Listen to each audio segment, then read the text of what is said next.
sa aking YouTube channel, ay huwag mong kalimutan na mag-subscribe at i-click ang tiny bell button dyan sa baba para notify ka if ever na may gagawin tayong bagong video.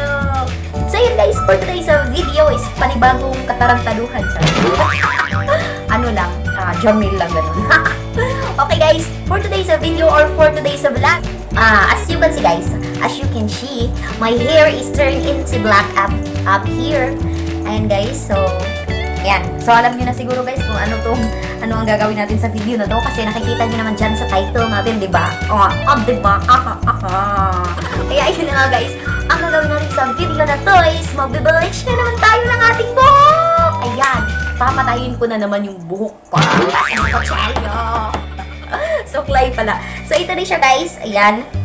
So as you can see, ayan na yung black dito talaga guys is lumabas na talaga. So nag-bleach ako ng hair guys past 3 months if I'm not mistaken. Pero meron akong video dyan sa meron akong past video. Ayan, ilalagay ko yung link dyan sa baba. Ayan. Yung ba yan, messenger? Manahimik ka naman. So ayan guys, ilalagay ko ang link dyan sa baba sa video na yon, yung first bleach ko sa aking hair na sariling sikap na bleach. So ayan guys, ayan. So marami tayong mga kuto dyan, gisa. Ayan, nagtatago lang sila yan dyan guys. So ayan. So ayan yung black guys, makikita mo na talaga na as in. So, ayan, for today's video na nga guys, is i-bleach ko siya ulit. Ayan, so, hindi na ako takot guys kasi patay na naman siya eh. Mas papatayin pa natin siya. Ayan, so, ayan. Medyo mahaba na yung hair ko guys. Ayan, mabilis lang siyang, humaba yung hair ko. Mabilis lang talaga. Kaso nga lang, patay siya. Patay, kagaya ng puso niya na pinatay.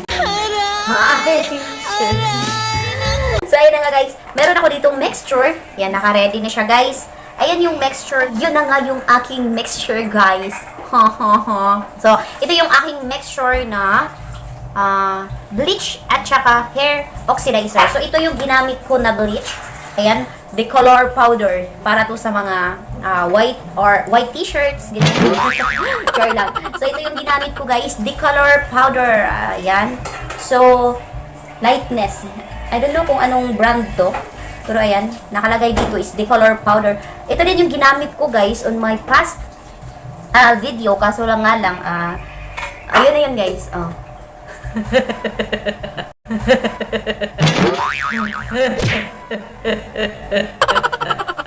So ayun, plus itong Bremod Spa hair oxidizer. So, ito yung ginamit ko. Ito lang yung mixture ko. Ang ginawa ko, guys, is 4:1. Like, 4 na kutsara nito. So, kutsara lang talaga yung aking ayan. Yan lang yung aking, English sa magtakos. Pangsukat. So, ito lang yung pangsukat ko, guys. Isang kutsara ng bleach. At 4 na kutsara ng Bremod hair oxidizer. So, ayun nga guys. Since ang ginamit ko naman last is 9%. Shout out, isa, dua, ang ingay nyo. Ayan. Since ang ginamit ko last na hair oxidizer is 9%. So, ang ginamit ko ngayon guys, it's 6% na lang. Kasi nga, para hindi masyado mamatay yung buhok natin guys. Kaya ayun. Okay. So, ayan na nga guys. So, ayan, let's start na guys sa ating gagawing bleaching sa ating hair. Second time around. Yan. So, ito yung ating mixture. So, again, ang mixture ko is 4:1 or 1:4. So, 4 na kutsarang hair oxidizer, isang kutsarang bleach. Ayan guys, isang kutsarang bleach. Again, ito yung bleach na ginagamit. Ulit-ulit na ako, no? So, ito na siya guys at ilalagay ko na siya sa aking buhok. So, ayan. Magpipicture muna ako guys para may before and after naman tayo. O diba? Ganun.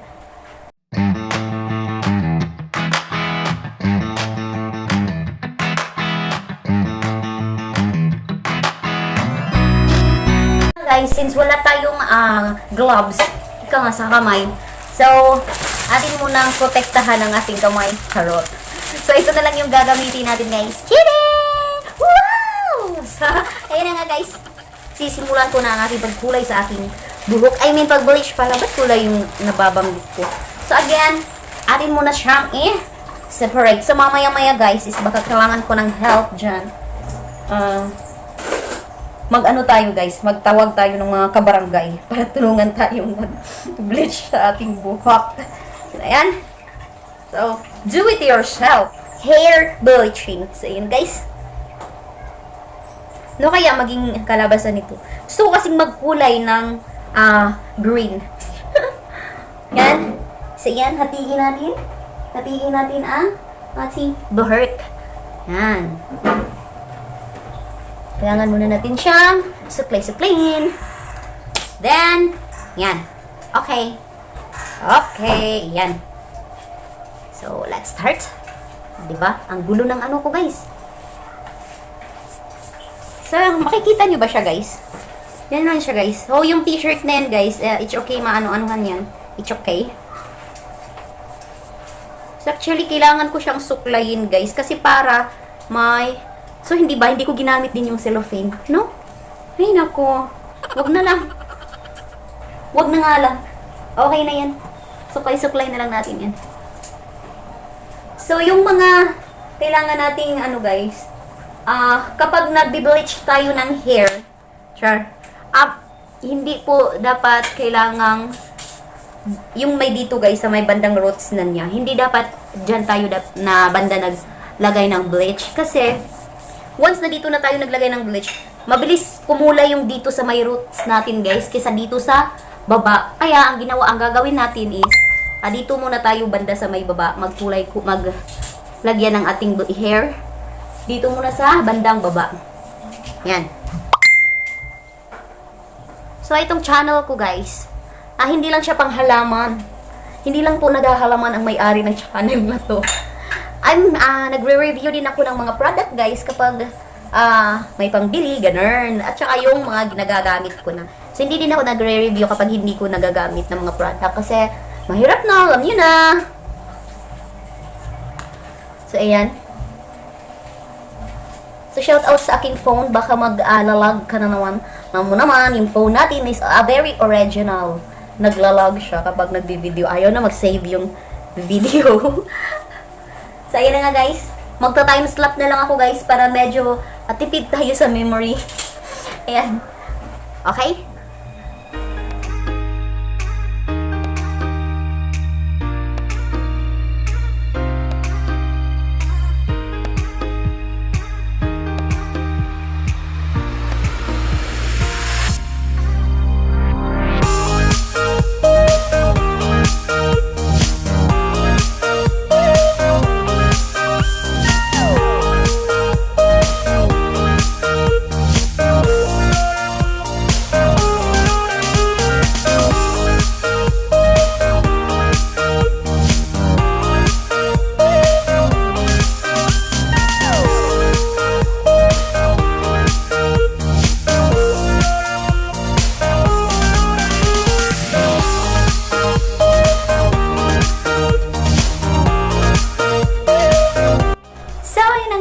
I'm back again. So, ito na siya guys. So, kakatapos ko lang siya guys. Dinilagyan ko na lang siya ng cellophane. As you can see, para tayo si Sandukaw. Ganyan. So, ayun guys. Ibababad ko lang siya ng 30 minutes. Okay na yun, 30 minutes. Yun, 30 to 45 minutes. Okay lang din naman, 45 minutes. Pero, bababad ko siya guys. 30 minutes lang. So, yan yung buhok natin guys. So, kakatapos ko lang guys na maglagay ng bleach sa hair. So, yan na-update ko kayo mamaya-maya guys kung ano nga ba ang effect at resulta ng ating bleaching sa hair. Yan nga guys, disclaimer lang po. Hindi po ako professional hair, anong tawag dun? Hindi po ako professional sa pagkukulay, pag-bleach ng hair. So, yan, hindi po ako professional. Hindi talaga ma-perfect. Hindi po ako professional sa pag-bleach ng hair. This is my DIY or do-it-yourself bleaching hair. So, ayan guys. So, sa mga walang, kung feeling mo hindi mo carry or natatakot ka, so, advice ko sa'yo, huwag mo nang gawin. So, but ito, guys, is sinubukan ko din naman. Dati sinubukan ko.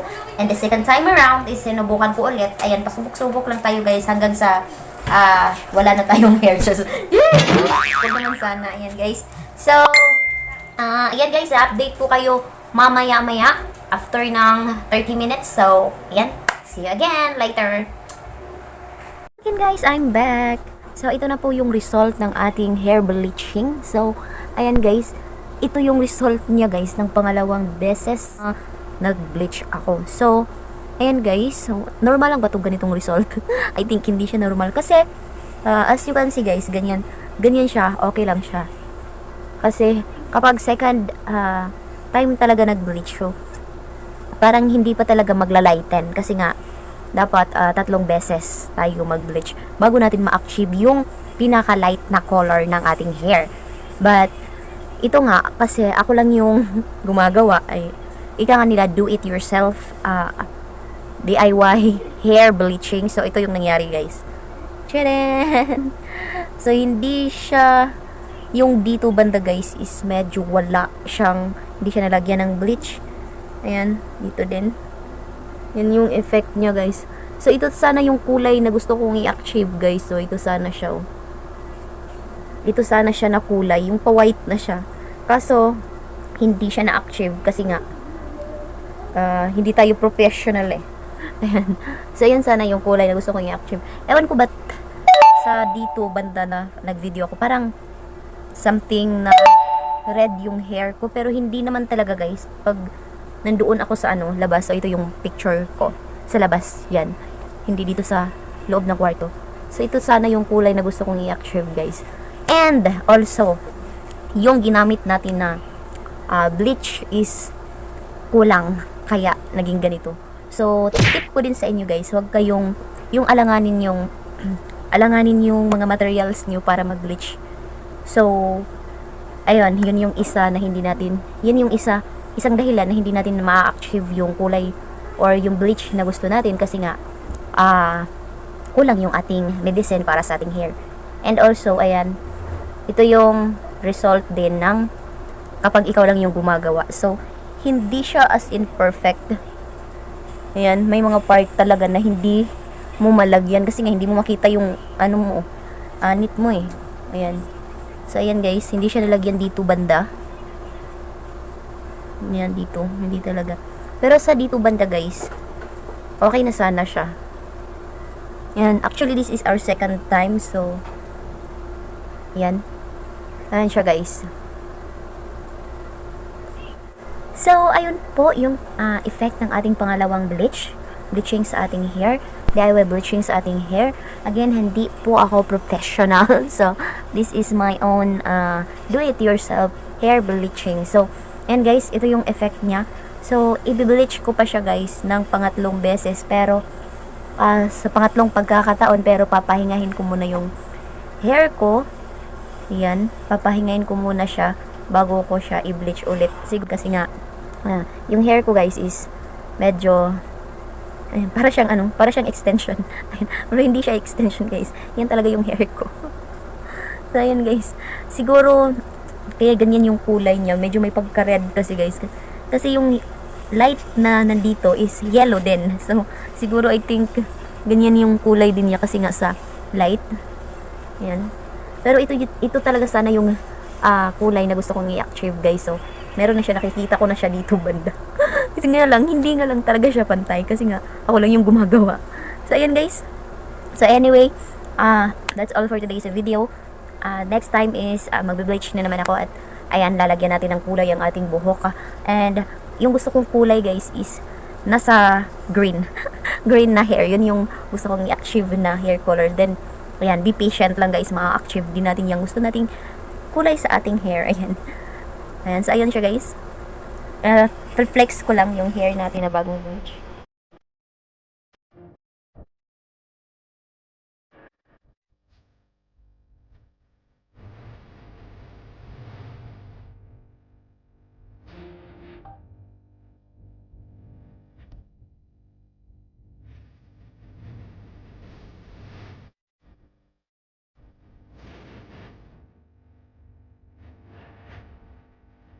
So, yun na nga guys, that's all for today's video. Thank you again so much for watching. And again, if you haven't subscribed yet to my YouTube channel, please don't forget to subscribe it now and hit that notification bell para notify kayo if ever na may gagawin tayong bagong video. And again guys, please give me a like if you like this video. And ayan, pwede ka pong mag-comment dyan sa baba kung anong gusto mong ipagawa sa akin.